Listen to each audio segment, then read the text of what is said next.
am recording. I'm recording too. All right. Welcome to Wingin It, the West Wing podcast.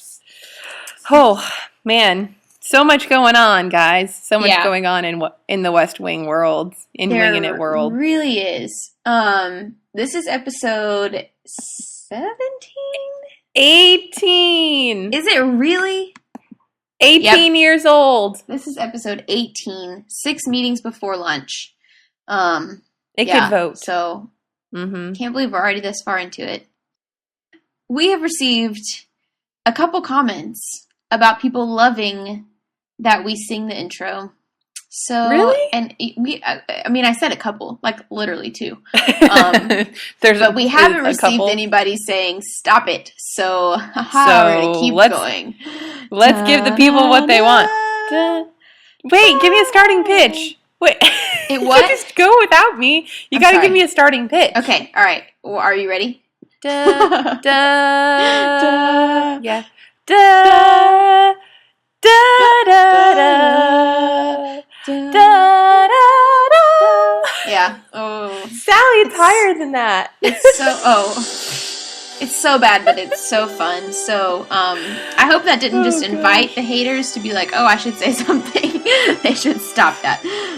Let's take advantage of their lack of emails. We hope you guys like it and sing along with us. We just like to set the tone that it is West Wing time, but it's also a little tone deaf. So, yeah, a little mixture there. Speaking of emails or receiving word, we've been getting some great emails from you guys. Yes. Most of which, we don't want to take up too much time away from each episode, so we're thinking about potentially doing a bonus ep where we talk about all of you guys' opinions and all that stuff. But there was one that I wanted to give a shout out to, which is Pam. Which we won't say any last name. So Pam, hi Pam. Hi Pam. Pam was actually our very first email a long time ago, and we have talked a few times since then. And Pam gives us lots of good information.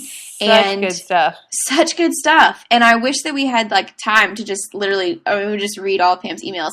But one specifically I wanted to talk about was from Celestial Navigation. We mentioned the end credit music being like a mood killer, right? Yeah. We'll play it. Because it is sometimes. Yeah, so kind of a mood killer if the episode ends on a somber note. Pam informed us, and this makes so much sense, so I'm glad that she let us know, that there was no closing credits when the show originally aired, which makes sense, because there's not really closing credit music on a lot of shows you watch live now. I don't watch a lot live, but what little I do, there's TV? Not. And she said NBC would always run a promo of one of their other shows on top of the music or do a next week on the West Wing. She also said, side note, I really wish there were some of those on YouTube because they were hilariously dramatic. And I wish so too, because I would love to see it. I would love to see next time on the West Wing. I can imagine them being pretty dramatic. So that would be awesome.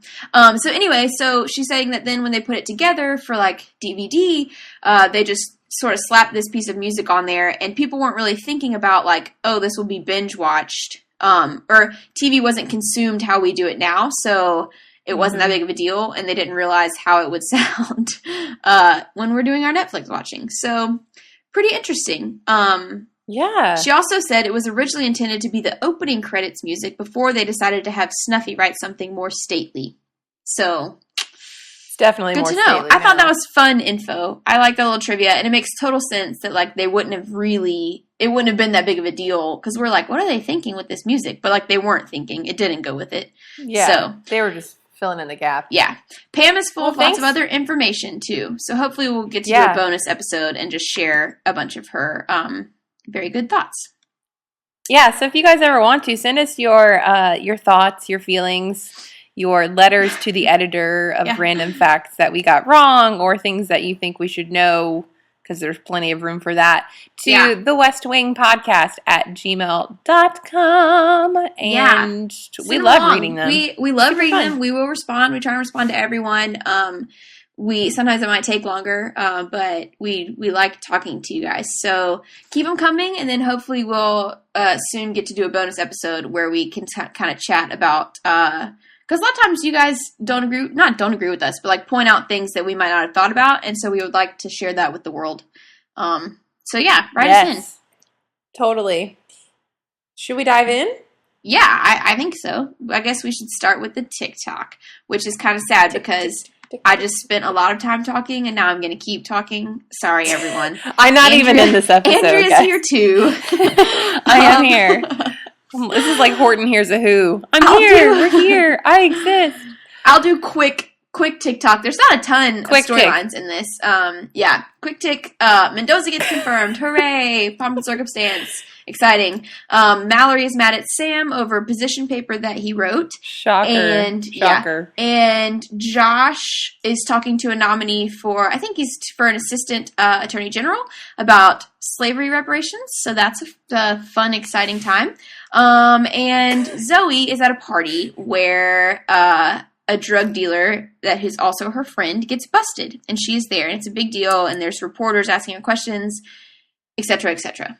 So that's the gist of it, just to give you guys a refresher of. I feel like I got whiplash. I was trying to do that so that now you can talk and I can not. No, I love that. I love hearing myself talk. I'm just kidding. I think the more important thing that we need to talk about out of all of these things that we kind of glossed over is the fact that this indeed is the episode where CJ does the jackal. The jackal. Yeah, let's talk about that.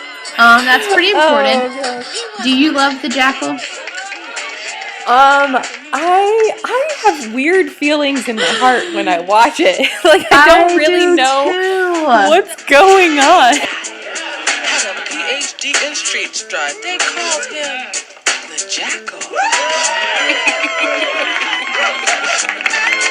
It is, and I hate it because I hate my, like, conflicting feelings because it's such a fan favorite, and I want to love it, and, like, I love the idea of it, and I love Alice and Janney. I love them just, like, crowding around, having a good time. I think it just loses something, on tape. Like, I think in person, it would probably be like, oh, this is the best ever, and it's still, like, okay to watch, except for Sam's little white boy, dancing moment. That makes me, ugh.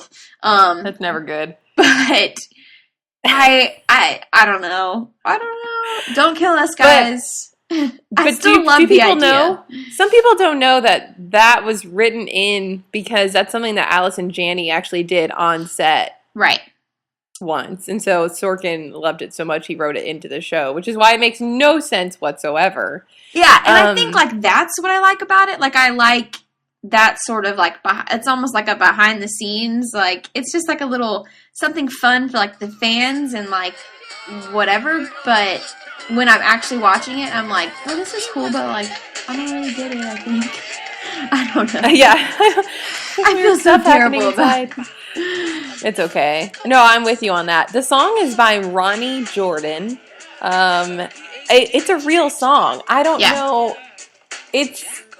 I don't know. So if you want it, I don't even know if it's on iTunes. Maybe we'll just drop it underneath this whole conversation and have it in the background. Let's do a whole podcast. Just have it on loop for the entire 35 minutes. Periodically, I'm just going to just pause while you're talking and say, the jackal. The jackal. If you guys have any funny videos of you lip syncing to it or something related to the jackal, send it our way. Why not? Mm-hmm. Instagram, Twitter, email. We're not on Facebook. We're out there right now. No, we're not. But we're out. We're out there. Yeah. So that's a big thing. That's a fan favorite. I didn't realize it was in this episode, but people love the jackal, that's cool. They do. I like how this episode opens because, as you mentioned, they are celebrating the fact that Mendoza is in the process of being confirmed. Like, they're doing the actual vote, right? Mm-hmm. And I love it because this is where you see Toby really being the rain cloud. I feel like rightfully so, but being a rain cloud and not letting anybody celebrate until the 51st vote, which is obviously the majority when they can all celebrate. Right. Because he's so against tempting fate, which I think, in politics, it's not over until it's over. So I get that, Right. but I just think it's hilarious. He's like literally walking around the room collecting everyone's champagne glasses. Yeah. I thought it was pretty funny too. I'm not superstitious. But it's not even superstition really, but it's just like don't tempt anything. I'm not really, except when it comes to baseball. So I think baseball and politics have that in common. That like there are just certain things you don't do, you know? Baseball and politics, it's like basically the same thing, right? Like baseball is just like one big metaphor for politics. It might be. They're two things I don't understand at all. No, I'm just kidding. What don't you do at baseball games? They have much in common. Well, baseball is just a really superstitious thing in general. Like that if you're winning and you've been wearing the same shirt forever, then like you keep wearing that shirt, or like you don't. Gross. Like I don't know. Like in Moneyball, a great example is in Moneyball, which is just the best ever. Is that the Billy, what's his name? Brad Pitt's character never goes to the games. He just doesn't watch the games ever. It's just like a rule. And the one time he goes, they're winning by like a ton of runs, and then he shows up and they start losing again. So he goes back. But there's just a lot of little fate. Yeah, there's just a lot of little superstitions in baseball. There's rally caps. I don't know, you tend to do the same things when you watch a game. I don't know. Anyway, this is totally off subject. But that's something that Toby wouldn't do. Toby would be like, sit down, everyone. It's still the 8th inning. This is not the 9th inning. Yeah, it totally fits in Toby's personality, because I would absolutely see him, like, you don't count your chickens before they're hatched. Yeah. I feel like that's sage advice. Yeah. I don't like it, but it's sage, as they say. I did notice something interesting is that the episode starts, when we open the episode, we get one of those little line across the bottom of the screen that says Thursday, 9:45 p.m. And I wrote down my very first note is it starts with Thursday, 9:45 p.m. I always know that's a bad sign. Not a bad sign, but like it means it's going to be some sort of dramatic episode where something has to happen in 2 or 3 days or whatever, like the one with Take This Sabbath Day, we're going through the weekend. And then they didn't do it again, unless I'm mistaken. That's what I was going to say. They didn't take us through the rest of the weekend. So I was like, did we really need to know? We could have just figured out, that it's whatever day at night. Yeah, all we need to know is that it's nighttime. I thought it was strange because that usually sets up like an episode like the state dinner where there's so many things going on. You need to know what happens. I was like, oh, here we go. And maybe not. Maybe this is a good time to ask this question because I've been looking on iTunes because I do that occasionally, and some of our more popular episodes are ones that I don't understand, like Lord John Marbury, but like other ones like the State Dinner or In Excelsis Deo, which are phenomenal episodes, they don't have any popularity. I don't know what that is. I don't know if it's an iTunes thing or if you guys just like really different episodes than iTunes. Yeah, maybe everybody that's listening just really loves Lord John Marbury. I don't know, but like I agree. Like if I had found a podcast of a show I love, I would pick like my favorite show episode. Maybe they're worried that we'll ruin them. I don't know. We won't. I hope. We won't. No, we love them. I just feel like I don't sleep as well at night knowing that Lord John Marbury is a more popular episode than In Excelsis Deo. I said it. That's or the State Dinner. Yeah. Or the State Dinner. There's some Bartlett's in that one. Just saying, they're out there, but do whatever you want. It's your life. So Toby in this episode it's just a great Toby episode. He's very happy for the most part. He says that he's been working on this confirmation for however many months, and he's aged 48 years, which is funny. And he'd be super old. Yeah, he would be super old. But at one point in this episode, he literally like walks down the hall like singing. And we have to play it. Who are you? Yeah, we have to play this clip of when he's walking down the hall talking to Margaret, I believe. Yeah. So, here you go. Hey, Toby. Hey there, Margaret. Are you okay? Yeah, why wouldn't I be okay? You don't usually say, hey there, Margaret. What do I usually say? You usually growl something inaudible. Not today. I see. You, on the other hand, should turn that frown upside down. I'm sorry? Let a smile be your umbrella, Margaret. Okay, now you're scaring the crap out of me, Toby. Gray skies are gonna clear up. Hey, Bobby. Put on a happy face. Hi, Janet. I mean, he's just so funny. I just love Toby. He's one of my favorites. I know they're all my favorite, but I have a special place in my heart for Toby and his curmudgeon ways. Yeah. Also, in sort of the beginning, we talked a little bit about, or maybe we didn't talk about this. This came in an email from somebody that Donna was so comfortable in 20 Hours in LA. Donna walks into Josh's hotel room and just like lays down on the bed, like is just like lounging around on the bed. And I noticed in this episode, so somebody emailed about that and was like, "Oh, it shows like how comfy she is with him." But in this episode, she's in the mural room with her shoes off and her feet up on the couch. Yes, like, is this a real thing? Like, I just don't know that anybody's ever that comfortable in the White House. That's what I said. I said it looked like they were in their parents' living room. Yeah, like they're in the I mural get that room. It's late and everybody's celebrating and it's more casual, but is it that casual? I don't know. I also wonder the same thing about when they're doing the Jackal. There's a lot of people smoking cigars in the White House. Do we think that smoking is allowed in the White House? I feel like if the president doesn't mind, maybe so. I don't know. We really need to get somebody on the inside, either a former White House staffer, Barack, or let's call Barack. I mean, let's just go straight for the source, right? Yeah, he's got plenty of time. I think plenty of time. Mm-hmm. Yeah, JK.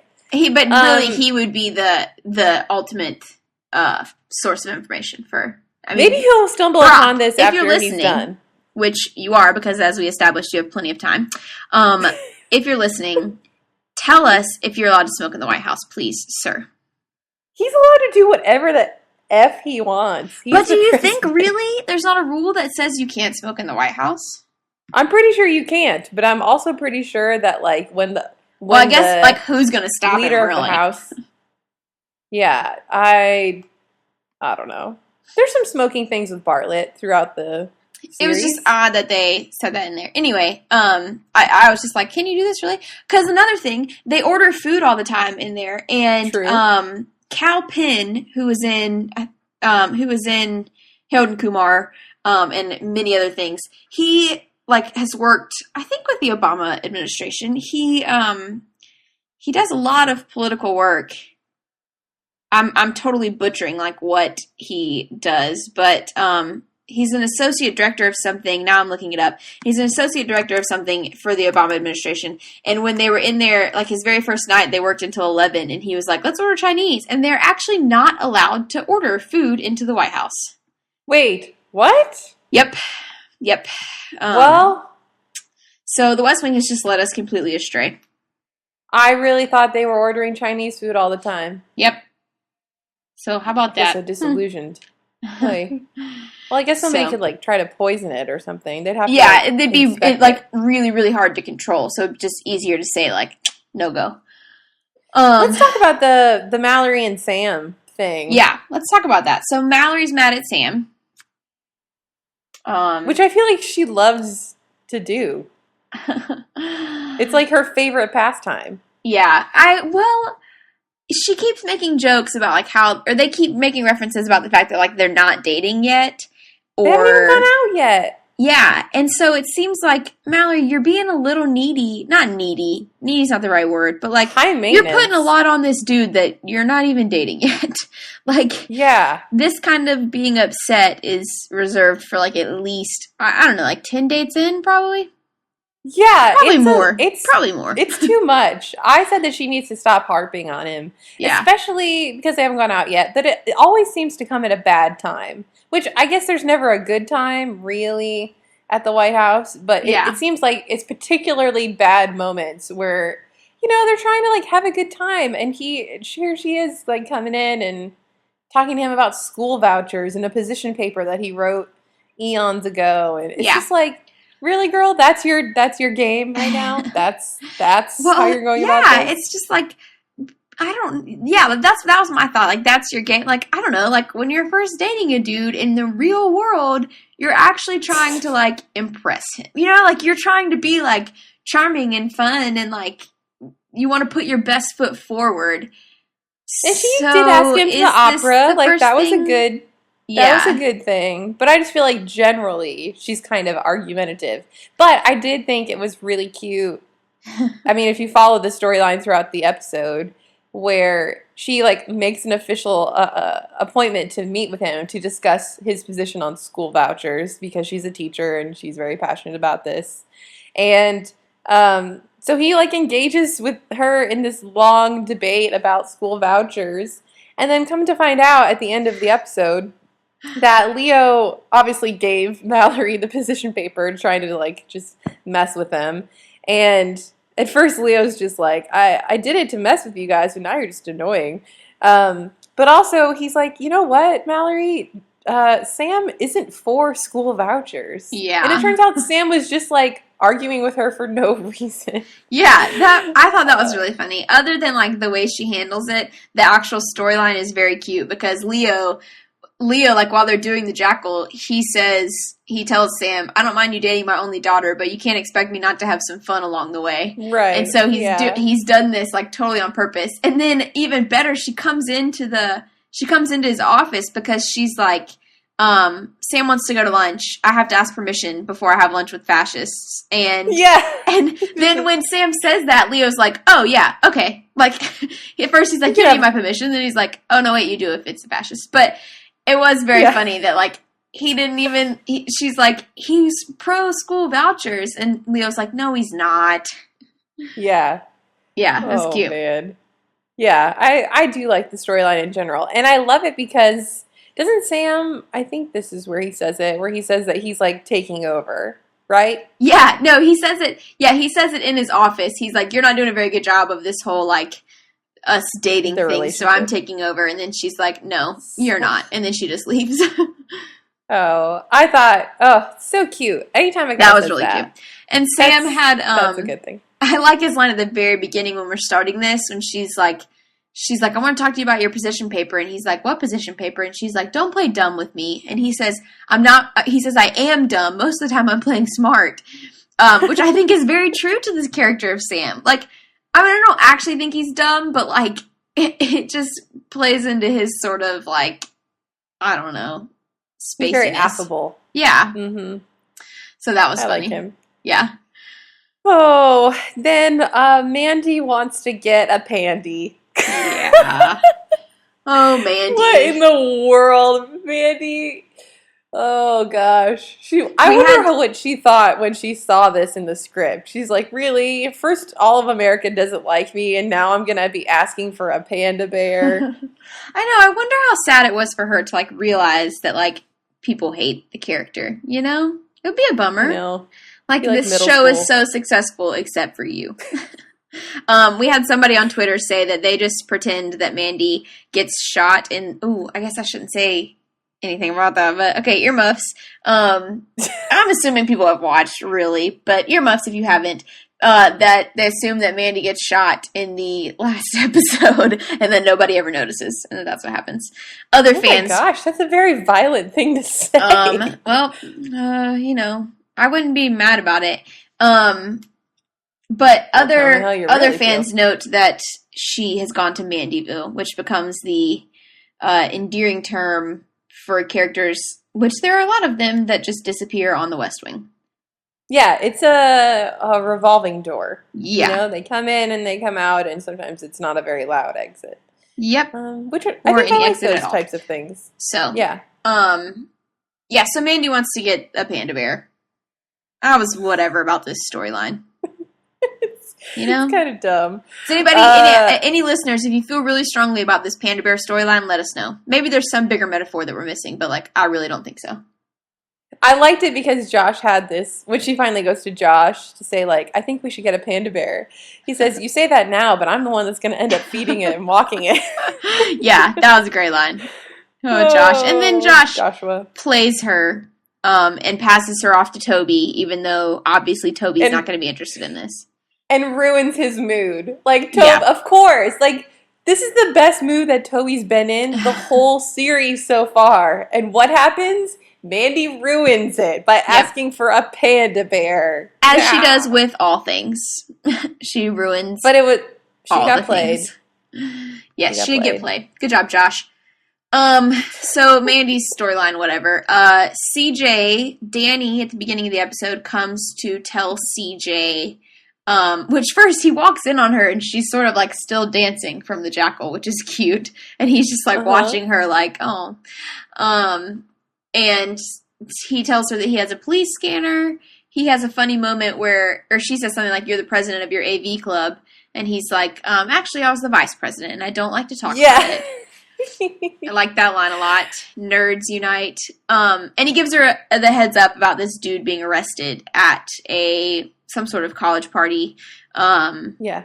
And Zoe was there. Dun, dun, but dun. Let's also mention, before we go into that Danny asked CJ to give him a private showing of the jackal. That's one thing.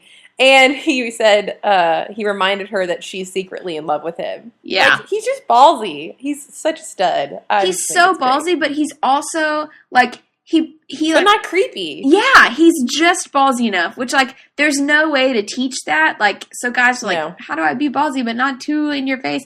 There's no way. He's just got it, you know? I mean, because then at one point she says, go home, and he says, okay. And he's just like, okay, you know, like she says, go home. And he says, okay. And he's not mad. He's not like, okay, fine. He's like, okay. Like, he's very, like, confident. Yeah. He's just confident. He's very confident. Confidence is good. So. Anyway, I just liked that. Yeah. Well, it's no secret that we love Danny. So. Come on, CJ. Stop dragging your feet. So now we know about Zoe being at this party and that her friend, she's friends with the guy who was arrested for the drug deal. Mm-hmm. Which is not good. Yeah, not a good idea, guys. No. Not and then we go to see Zoe at college. And she's all like talking French. Yeah, she's like sitting around a table with her friends repeating French, and I was like, is this what Aaron Sorkin like thinks that college girls do? Like, I don't know. College girls probably do. I don't know. I did you not? I mean, I totally did that all the time on the quad and stuff. I mean, I guess they're just studying, like they're repeating the French back to me. I did go to like, you know, the cafeteria, not cafeteria, it's not cafeteria, the union, and like study with friends. Did you take a language in college? I did not take a language. I didn't either. So that's why this doesn't connect with either of us. But I'm pretty sure most people do. Yeah, big shout out to my major for not requiring a foreign language. Or math, really. So, me neither. I clept out of that. Golly. We did good. We picked good majors. We're doing really good in life. But I did take 3 years of Spanish in high school, and I still don't remember just like sitting across from my friends and being like, I can't even say Spanish now, but I just thought that was sort of cheesy and funny. I mean, it's sort of the equivalent of like having a pillow fight or something. Like, it just felt very like, I don't know. Is it the intellectual equivalent of a pillow fight? Yeah, it's just like speaking French, it's just like flaunting your French isn't what people do at lunch. But it was just funny. And then she gets ambushed by a reporter. So. Yeah, that was crazy. It was a little bit of a weird scene, right? How did you feel about that? Well, I mean, they know they're not allowed to do that. Yeah. I do. I guess I have feelings. I know that they're not allowed to do that. I just don't think that would have happened. But maybe. See, I think it totally would have happened. Because, like, who gets to tell them they're not allowed to do that? Like, just because, I mean, yeah, I guess it's just, like, a respectful thing. Like, you get in trouble, but, like, he can't make a law that says you can't interview Zoe, which is, I get, you know, they're trying to be respectful. They wouldn't just ambush the president's daughters. But what I thought was weird about it is that Zoe could have just kept walking. It was, like, it was a very, like, it just happened for the point of the story because Gina... At one point, she's throwing the guy up against the wall. And then she's like, get her to the car. But then they just stand there for 5 more minutes while they talk. Yeah. And I'm just like, what are you doing? Like, get her to the car. Like, it's so intense for like 10 seconds. And then it's just like, oh no, let's just chat about it. Dilly-dally. And yeah, it's just like, okay, never mind. Like, in reality, she would have pushed him back and Zoe would have been sent to the car immediately. There wouldn't have been a conversation. Well, it wasn't like he was dangerous. He was just being harassing. No, he wasn't dangerous, but they reacted so strongly for a second, and then they were just like, oh, never mind, go ahead, ask a question. It doesn't matter. Yeah, and then there's this whole thing about Zoe lying to them, and she did know that the guy was going to be there because she had the car keys, and it's just like, I just didn't really care that much about it. Does personally. this storyline come back up again? Do you remember? It definitely doesn't come back up in the. It doesn't come back up in the next episode. But I don't remember if it comes back up because we didn't really get a resolution to it. Unless I'm mistaken. We didn't figure out, like, really why she was lying. I guess she was lying because to protect, she didn't want everybody to know they were friends, but we never really established that. Right? Yeah. I could have zoned out. Yeah, I think I kind of did too. I know there's a part where Zoe and CJ are talking. We're just excellent researchers here. There's a moment where Zoe and CJ are talking, and CJ's like, "Why'd you lie to me?" And I guess it's just, and maybe that's where I zoned out, and maybe we get the answer there. But it was just like, as to why she lied. I mean, she knew that she had lied because Zoe had, CJ found out from Charlie that Zoe was going to the party with that dude's car keys to give them back. Yeah. So that's how she found out that she was lying, but I don't know why she was lying other than just I guess that's what's because they almost they almost set it up like it was going to be a bigger storyline. Yeah, you know? And it wasn't. Yeah, and it wasn't really. But it did lead us to the Secret Service briefing. True. Which was kind of intense and interesting. That like somebody had threatened the Smithsonian and that they were in custody, and then there were other death threats. It just, you kind of wonder like how much, there's so much of that that's being dealt with that we don't ever hear about or see. Yeah, it's true. There's a lot going on there. Yeah. And that's why they were trying to keep it off of Bartlett's desk, because they didn't want it to turn into an issue because it was a non-story. Speaking of other things that are big deals but are pretty much a non-story, is just the way that Bartlett puts on his jacket. Like a boss. He throws on those jackets. Are you familiar with this, Sally? Have we talked about them on? Yeah. No, we haven't talked about this in the podcast yet? Oh, man. I don't think so. Yes. Yeah. I mean, I would love to make a video of us trying to put our jackets on like Bartlett and see who can get it the fastest, because I'm pretty sure I would just get caught and die. I don't even know if I could do it. It's very interesting. I would like to see people try. It's like a ninja. He's like a jacket ninja. Which, so for people listening, I feel like this is, well, it's probably not a well-known fact, but for people listening, Martin Sheen's shoulder was crushed when he was I don't know if he was a baby or a child. I feel like I've read that it was during. Without you, Sally. I don't know. I feel like it was maybe during birth, or like very early on in life, Martin Sheen's shoulder was crushed, and so the jacket is not just like a stylistic thing. He has to put his jacket on like that. Like he had to come up with a way to put his jacket on because he couldn't do it like a normal person. And that's how he ended up with his little jacket thing. The velocity of it could kill a man, I think. The what? The velocity. The velocity of it. Yeah. That jacket, sometimes it goes on real fast. It's dangerous. It is really cool. It's cool that, I mean, it looks cool. And you're like, what's he doing? But he looks very ninja-esque. I can't believe we haven't talked about that yet. I don't know. Yeah. What else? I mean, the other thing I said, you know, Josh is having a tough time in the reparations meeting, and, you know, it's a tricky conversation, and that's a whole debate, you know, in and of itself. It's just a tough meeting. But more than that, just on a purely shallow level, the lighting in the office scene with Josh is so peculiar. It's so dark, and the blinds are open and the lights are on, and it's just peculiar. Really strange. I wonder, like, what kind of, like, symbolism that's supposed to, like, I wonder what significance because surely it was an intentional choice, and I'm curious about, I guess just because it's a very dark, serious conversation. Yeah. Which it just felt strange to me. Yeah, it did. And it is a very dark, serious conversation. And I like that there isn't really, I mean, and we talk about this before, but in the debating in the West Wing, sometimes, a lot of the time, there's just debate, and you don't come away feeling like you were talked to, or like there was a decision reached sometimes. It's just, let's talk about this, and let's bring this to light. And it's another great example of putting a face or a specific story to, like, an issue, you know, when he immediately starts talking about, like, my grandfather was taken from the village, you know? So, yeah, it's a very intense scene. Yeah, it's, there was a lot going on in this episode. Maybe not the most out of all episodes, but more than not the most just as next thing. episode. Yes. Oh my goodness. The next one is Let Bartlett Be Bartlett. Yeah. So it's a big favorite.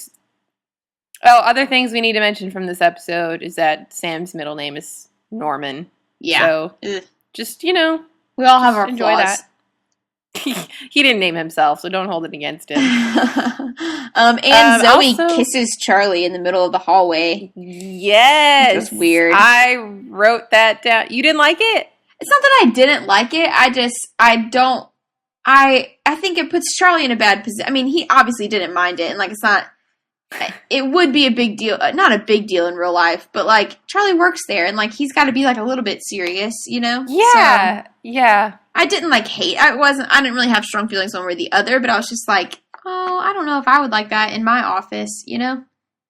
Yeah. No, I get it. It wasn't just, like, a quick little, like, see you later. It was kind of like, see you now. Sheesh.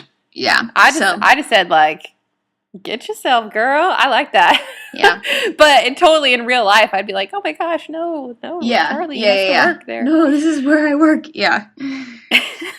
So, anyway. Just all right. so do you have an MVP?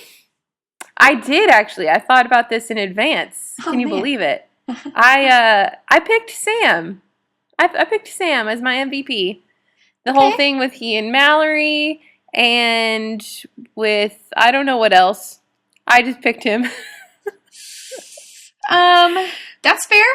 That's really fair. I think, man, everybody sort of has good moments in this. Toby was great. But, like, he doesn't do much other than in the beginning. I mean, he's just happy all episode. There's not, like, a lot going on. Tough. That's tough. I'm hesitating. I'm gonna back up Sam. I think Sam has a good episode. I also think 2 Danny. votes for Sam. My runner-up was Danny, because I just love when he comes and tells CJ things ahead of time. He, like, he gives her the advantage a little bit, and, like, he's just the champ. So I'll say Sam, but Danny for honorable mention. I think that's great. Yep. That works for me. So all right. Well, send us your feedback, and we'll catch you guys in the next episode, which is Let Bartlett Be Bartlett. Woo, woo. All right. Woo. See you then. Bye.